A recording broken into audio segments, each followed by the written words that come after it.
Welcome back friend, मैं Mirza Faizan bag और आज हम बात करने जा रहे हैं टॉपिक की, इसका नाम है बायोरिएक्टर। तो बायोरिएक्टर होता क्या है बेसिकली, हम इसकी बात करेंगे। क्या क्या इसके एप्लीकेशंस हैं और इसमें क्या क्या पार्ट्स आते हैं। बेसिकली हम पढ़ेंगे impeller, even pH meter, even काफी टाइप्स की हम वो पढ़ने जा रहे हैं। इनमें बायोरिएक्टर में होता है क्या है, जिससे कि पूरी तरह से एक बायोलॉजिकल प्रोसेस इंडस्ट्री में होती है। जैसे कि हम जानते हैं ब्रेड बनता है, कर्ड्स बनते हैं, चीज बनता है, वाइन बनती है और भी बहुत सी चीजें बनती हैं जो कि हम बनाते हैं इंडस्ट्री में with the use of bioreactor. तो हम बात करने जा रहे हैं बेसिकली बायोरिएक्टर क्या होता है। ठीक है, डिफिनेशन देखेंगे। आगे चल के वीडियो में बता दूंगा कि बायोरिएक्टर और फर्मेंटर में क्या डिफरेंस होता है, क्योंकि थोड़ा सा डिफरेंस होता है, बाकी सब कुछ सेम होता है। ठीक है, ये देखेंगे, इसके पार्ट्स देख लेंगे अच्छे तरीके से डिटेल में, और हम देखेंगे इनकी एप्लीकेशन क्या है। तो इस वीडियो में बस हम यही पढ़ेंगे। और अगर आपको वीडियो अच्छी लगती है तो लाइक करिएगा, सब्सक्राइब कीजिएगा। मिलते हैं नेक्स्ट। अब समझते हैं कि हम फर्मेंटेशन क्या होती है। पहले हमें जानना है फर्मेंटेशन क्या होता है। तो फर्मेंटेशन समझ लेते हैं पहले क्या होता है हमारा फर्मेंटेशन। फर्मेंटेशन क्या होता है हमारा, समझ लिया पहले फर्मेंटेशन क्या होता है। फर्मेंटेशन एक बायोलॉजिकल प्रोसेस ही होती है जो कि क्या होता है हमारा, जो ग्लाइकोलिसिस के बाद होती है। और हमारा जब वो बनता है, हमारा ग्लाइकोलिसिस के बाद दो पायरुवेट मॉलिक्यूल बनते हैं, और पायरुवेट मॉलिक्यूल बनते हैं हमारे पास जब चेंज होता है with the presence of east, क्या बना लेता है हमारा, वो एक दो मॉलिक्यूल ऑफ CO2 बना लेता है और बना लेता है अल्कोहल बना लेता है। इसी को प्रोसेस कहते हैं फर्मेंटेशन। कुछ देर के लिए अभी हम फिर से बता रहे हैं कि मान लीजिए बायोरिएक्टर फर्मेंटेशन एक ही है, तो आप समझते हैं कि फर्मेंटेशन क्या होता है, फर्मेंटर क्या होता है। ठीक है, फर्मेंटर देख लेते हैं क्या होता है हमारा फर्मेंटर। ठीक है, फर्मेंटर क्या होता है। फर्मेंटर एक ऐसा वेसल होता है, कह लो एक कंटेनर होता है जो कि रिस्पॉन्सिबल होता है कोई भी बायोलॉजिकल प्रोसेस करने में। जैसे कि अगर मुझे कुछ भी कर्ड बनाना है, कोई मान के चलिए एंटीबॉडी बनानी है अगर मेरे को, है ना, तो उसके लिए मैं क्या करूंगा, एक बायोलॉजिकली एक बड़ा सा वेपन, बड़ा बायोलॉजिकली एक वेसल लूंगा, जिससे कि वो मेरी प्रोसेस को मल्टीपल अमाउंट में कर सके। सपोज करें मुझे 250 टन बनाना है मेरे को, है ना, 200 टन बनाना है मेरे को, एंटीबॉडी बनानी है या कुछ और चीज बनानी है बायोलॉजिकली, तो मैं किसके लिए यूज करूंगा, मैं एक कंटेनर का यूज करूंगा बहुत भारी। तो उसमें क्या होता है बायोरिएक्टर में हम बेसिकली हम एक बायोलॉजिकल प्रोसेस करते हैं जिससे कि एक हमें डिजायर प्रोडक्ट मिल सके इन अ लार्जर अमाउंट। तो इसी का हम डेफिनेशन कह सकते हैं। तो ये हमारी होगी जाके डेफिनेशन बायोरिएक्टर की। अब देख लेते हैं इनके पार्ट्स क्या क्या होते हैं, वो भी समझ लेते हैं अच्छे तरीके से। चलिए अब देख लेते हैं इसके पार्ट्स क्या क्या होते हैं अपने बायोरिएक्टर के। और ये फर्मेंटर कह रहे हैं अभी हम इसे। तो उसमें हम बेसिकली बात करेंगे क्या क्या इसमें इन्वॉल्वमेंट रहता है बायोरिएक्टर में, क्या क्या इसमें टाइप्स हो। तो देख लेते हैं कि इम्पेलर सबसे पहले आता है। इम्पेलर मोस्ट इंपॉर्टेंट है। इसका मतलब क्या है इसमें कि इम्पेलर और एजिटेटर दोनों एक नाम है, ये लिखा हुआ है यहाँ पर है। एजिटेटर भी कह सकते हो, मतलब कि उसे एजिटेट करेगा।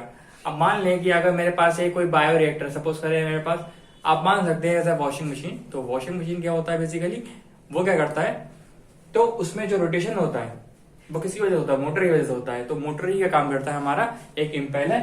देख लेते हैं ये बना हुआ है इम्पेलर या एजिटेटर की बात। तो ये पूरी तरह से एक रॉड की तरह जुड़ा होता है, और ये क्या करता है, ये सबको घुमा देता है ऐसे करके, ऐसे गोल गोल घुमा देता है। इस वजह से हो जाता है ये इम्पेलर हो जाता है। इसका काम क्या होता है, टू स्टीर द मीडिया को पूरी तरह से घुमाना। ठीक है, जो मीडिया होती है, जो इनोकुलम पड़ा होता है उसमें। और क्या, don't settle down the media. जाहिर सी बात है, अगर आप जब क्या होगा, जब मीटर डालेंगे तो नीचे चला सकता है ना ग्रेविटी की वजह से। तो उसको रोकने का काम कौन करता है, हमारा इम्पेलर और एजिटेटर। आई होप अंडरस्टैंड हुआ होगा, डायग्राम तो समझ सकते हैं यहाँ पर। ये इसका काम है, ये पूरी तरह रोटेशन दिखा देगा। दूसरी चीज देख लेते हैं यहाँ पर है स्पार्जर। स्पार्जर क्या होता है, स्पार्जर क्या होता है बेसिकली आप समझ ले। ये भी स्पार्जर मतलब कि ये दूसरा नाम क्या है, आप समझ सकते हैं एरेटर। आप समझ गए होंगे एरेटर का मतलब क्या होता है। एरेटर मतलब कि जो एयर प्रोवाइड कराएगा। तो इसका काम क्या होता है, to introduce the sterile layer. कभी कभार ऐसा होता है ये बायोरिएक्टर्स में, या फर्मेंटर कह लें अभी हम, तो उसमें क्या होता है, हमें ऑक्सीजन प्रोवाइड करानी पड़ती है, जिस वजह से क्या होता है हमें स्पार्जर की जरूरत पड़ती है। ये स्पार्जर यहाँ लगा होता है, यहाँ से कंट्रोल, यहाँ पे एक स्ट्राइल जाती है, एयर जाएगी यहाँ से, ये पूरी तरह से छोड़ देगी। आप देख सकते हैं डाउट बने हुए, पूरी तरह से रोटेशन होता है, अच्छे तरीके मिक्सअप होता है, जिससे कि जो माइक्रो ऑर्गेनिज्म है जो काम कर रहे हैं इस प्रोसेस में, वो उनको प्रॉपर ऑक्सीजन मिले, जिससे कि वो और इफिशियंसी से काम कर सकें। ठीक है, आगे बढ़े। आगे बोलता है कि बेफल्स क्या होते हैं। तो बेफल्स समझ लें, बेफल्स और दूसरा नाम क्या है इसका है वॉटिस ब्रेकर। आप हिट समझ चुके होंगे अच्छे तरीके से कि बेफल वॉटिस क्या होता है। देखो क्या होता है, हम फिर से एग्जांपल ले लेते हैं, वॉशिंग मशीन का ही ले लेते हैं। जब हमारे कपड़े धुलते हैं वॉशिंग मशीन में, तो आपने देखा होगा तो मोटर तो लगा होता है, लेकिन मोटर के साइड में मतलब कि जो पूरा एक सर्कल होता है उस साइड में कुछ कुछ निकले होते हैं, ऐसे करके रोटेशन करके निकले होते हैं, जिससे कि जो वॉटेक्स बन रहा है, वॉटेक्स मतलब कि जो टाइप का जो प्रेशर क्रिएट हो रहा है बहुत तेजी से, तो उसको रोकने के लिए क्या करते हैं, वो बेफल का काम करते हैं। बेफल कैसे होते हैं, जस्ट लाइक समझ लेते हैं, अभी मैं यहाँ से बता देता हूँ अच्छे तरीके से बेफल क्या होते हैं। बेफल जस्ट लाइक ऐसे होते हैं, ठीक है, ये ऐसे लगे होते हैं, ऐसे लगे होते हैं, ये बेफल्स कहलाते हैं। इधर भी लगे होते हैं, लगभग 4 या 5 होते हैं, पेयर में होते हैं, या 4 होंगे या 6 होंगे या 8 होंगे। तो इसमें क्या होगा, ये बेफल क्या करेंगे, जब ये रोटेशन करेगा, जब ये रोटेशन ऐसे करेगा, तो यहाँ पे जो मीडिया होगी, तो मीडिया यहाँ से रुकेगी, तो एक मेंटेनेंस बना रहेगा इसके लिए, तो जरूरी है वो बहुत। आगे देखते हैं इनलेट क्या है। इनलेट और एग्जॉस्ट है, तो ये भी क्या होती है, जो प्रॉपर एयर आई है ना, जिस स्टाइल एयर आई है उसको एग्जॉस्ट कराना, मतलब कि कंटिन्यूअस फ्लो करना है हमें एयर का, जिससे कि हमें इनलेट और एग्जॉस्ट का हमें एयर का एक कॉलम देना पड़ता है अपने बायोरिएक्टर में, जिससे कि वो प्रॉपर एयर फ्लो होता रहे। ठीक है, आगे देख लेते हैं। अब देख लेते हैं कि हम इनमें प्रेशर गॉज क्या होता है। प्रेशर गॉज क्या समझ रहे हैं, प्रेशर गॉज मतलब कि जो प्रेशर को मेंटेन करें। आप जानते हैं कि प्रेशर बहुत बड़ा एक फैक्टर रहता है कि किसी प्रोसेस को होने में, है ना। तो वही कहानी है, यहाँ पर एक प्रेशर गॉज भी कॉलम दिया जाता है, जिससे कि to measure the pressure inside a fermenter. Fermenter में जो प्रेशर बना रहा है, सपोज प्रेशर अगर ज्यादा हो गया, तो हमारे केमिकल प्रोसेस को भी, केमिकल जो माइक्रो ऑर्गेनिज्म जिसके अंदर वर्क कर रहे होंगे, वो भी पूरी तरह से खराब हो जाएंगे, उनका एफिशिएंसी कम हो जाएगी। तो मेंटेनेंस रखना है कि कौन सा ऑर्गेनिज्म कितने प्रेशर पर रह सकता है, उसके बेस पर हम उसे एक मेंटेनर लगा देते हैं, जिसे कहते हैं प्रेशर गॉज। टेम्परेचर प्रोब क्या होता है, टेम्परेचर प्रोब भी एक टाइप का क्या होता है, एक चेकर होता है, कह लें हिंदी भाषा में अपने। चेकर मतलब कि इसका काम ये होता है कि मेंटेन करना है और मेजर करना है प्रेशर को, सॉरी टेम्परेचर को। टेम्परेचर क्यों मेंटेन करना है इसको, टेम्परेचर इसलिए मेंटेन करना है कि सपोज करें अगर ज्यादा टेम्परेचर हो जाएगा, तो वहां पर माइक्रो ऑर्गेनिज्म क्या हो जाएंगे, पूरी तरह से डिस्ट्रॉय हो सकते हैं। आप समझते हैं कि माइक्रो ऑर्गेनिज्म की अपनी एक एफिशिएंसी होती है एंजाइम्स की, जो कि 37 अप्रॉक्स होती है हमारे बॉडी के अंदर, अलग अलग जगह पे उनका अलग अलग होता है। टेम्परेचर अगर बढ़ गया तो प्रोसेस पूरी तरह से डैमेज हो जाएगी, हमारा प्रोडक्ट बन नहीं पाएगा पूरी तरह से एफिशिएंसी के साथ। तो इस वजह से क्या करते हैं, टेम्परेचर प्रोब लगाए जाते हैं। कूलिंग जैकेट, अगर बताया कि टेम्परेचर से बढ़ता रहता है, तो यहाँ पर कूलिंग जैकेट का ऑप्शन दिया जाता है। कूलिंग जैकेट ब्लू कलर से दिखाई मैंने दोनों तरफ से, तो ये बाई लेयर होती है, ये पूरी स्टील से बनी होती है, बहुत मोटे स्टील से बनी होती है, जिससे कि टेम्परेचर मेंटेन रहे। क्योंकि अगर अंदर तो प्रोसेस बहुत गर्म चल रहा होगा, प्रोसेस चल रही होगी, लेकिन यहाँ पे अगर हाथ लगा दोगे आप, तो आपको फीलिंग नहीं होगा, क्योंकि बहुत अच्छे तरीके से मेटल से बनी होती है, इसलिए कहते हैं कूलिंग जैकेट लगा होता है। लेवल प्रोब क्या होता है, लेवल प्रोब एक ऐसा टाइप का होता है, सपोज करें आपकी मीडियम बनी, सपोज करो आपने ईस्ट डाल दिया पूरे फर्मेंटर में, आप प्रोसेस क्या हुआ, आपने वाइन बनाना स्टार्ट कर दिया, अल्कोहल बनाना स्टार्ट कर दी, तो अल्कोहल बनता जा रहा है, एक टाइम ऐसा आ गया वो ओवरफ्लो भी कर सकता है भाई। जैसे आपने टंकी में देखा होगा कि टंकी जो हमारे घर में होती है, आप पानी डालते रहो, ओवरफ्लो की वजह से पानी बाहर निकलने लगता है, तब पता चलता है अगर ओवरफ्लो हो गया है। इस वजह से क्या होता है, तो हमारा प्रोडक्ट होगा वो वेस्ट होगा। इस वजह से यहाँ पर एक लेवल प्रोब लगा दिया जाता है, इस वजह से पता चल जाए कि भैया इतना हो गया है, अब इसे निकालने का काम करो, यहाँ से निकाल लेंगे और फिर इसे प्रोसेस को स्टार्ट कर देंगे। तो हम समझ लिए अच्छे तरीके से। आगे देखते हैं फोम प्रोब।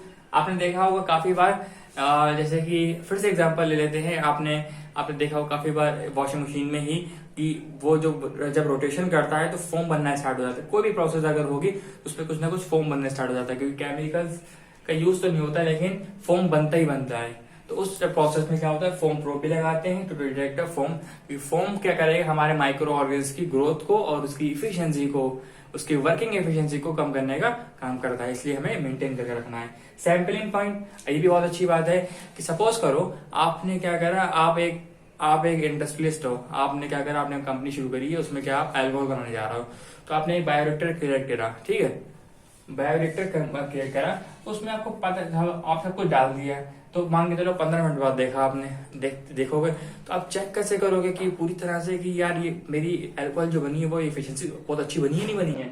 तो आपको यहाँ पर क्या जाता है, यहाँ पर एक सैंपलिंग पॉइंट दिया जाता है, जिससे कि आप यहाँ से छोटी जगह से निकाल सकते हो, यहाँ से निकाल सकते हो सैंपलिंग पॉइंट, जिससे कि क्या होगा, यहाँ पहुंचे होगा, वो पता चल जाएगा कि आपको पता चल जाएगा कि यहाँ से अच्छा ये एफिशिएंसी अच्छी लग रही है खाने पीने में, तो इसका मतलब सही है। सैंपलिंग पॉइंट निकल आता है।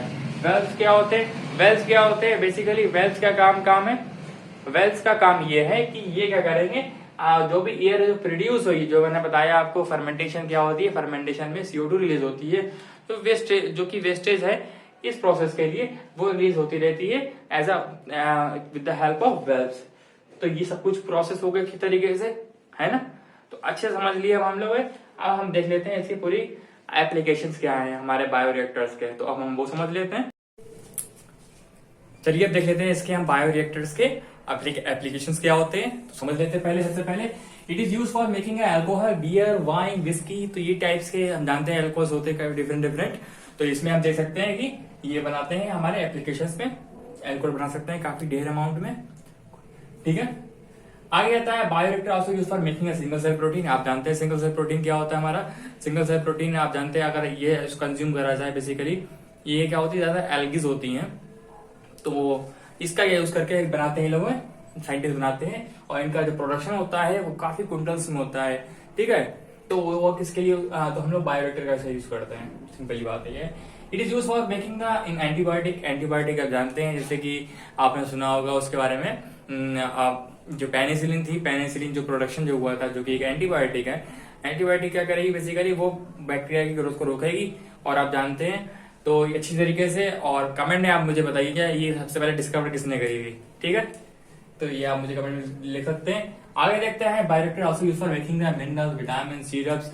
आप जैसे देख रहे हैं, जैसे कि 21 सेंचुरी चल रही है इस समय, तो इसमें क्या नाम है, बायोरिएक्टर का बहुत बड़ा रोल है। आप जो भी आजकल जो खा रहे हैं, मेनली पी रहे हैं, तो सिरप्स में बता दिया आपको, चीज खा रहे हैं, चीज पिया है ना, ये सब बड़े बड़े बायोरिएक्टर्स में होता है। इवन आपने सुना होगा जो एक होता है पास्चराइजेशन होता है, प्रोसेस होती है, जो हम लोग मिल्क लाते हैं, टोन मिल्क हो गया, या और पैकेट्स वाले मिल्क जो भी होते हैं, वो सारे स्टरलाइजेशन के जरिए होते हैं। जब ये पूरी प्रोसेस बनती है तो उसको क्या करते हैं, हाई टेम्परेचर पर डाला जाता है, वो एक बायोरिएक्टर में ही होता है।